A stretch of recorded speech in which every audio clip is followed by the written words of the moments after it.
So unless you understand suffering, how are you going to get rid of it? Yeah. So similarly, unless you understand what cognition is, what is validated, what anger is, what hatred is, if you cannot understand that, then how are you going to negate it? We understand that these bring out fear, bring out anger, bring out suffering, bring out pain. We understand that these things brings out those effects. Like I said, as long as it's something that is impermanent, it is the basis of cause and condition.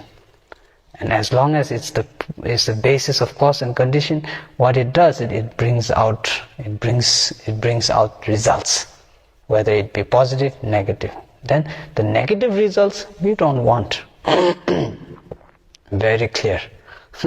Unless you find out the true nature of things, you can't deal with things. Okay, so there comes the application of the Four Noble Truths, which is truth of suffering, truth of cause, then cessation, then the path.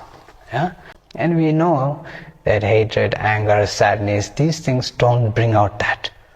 We know these things bring out the opposite of happiness and love, which is anger and hatred, right? We know suffering, not anger, yes, anger and suffering. So therefore we try to figure out methods to negate those things, to negate suffering.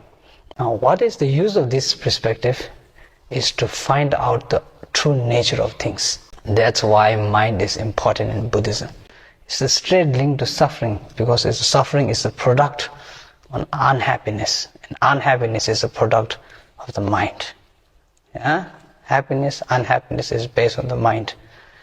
And that one is not very hard to understand. We think it's conditioned by all the outside, what we see, what we feel, but in reality is all in the mind, right? How and what at that specific moment, what we are feeling, what our mind is going through, what it's observing, what it is producing.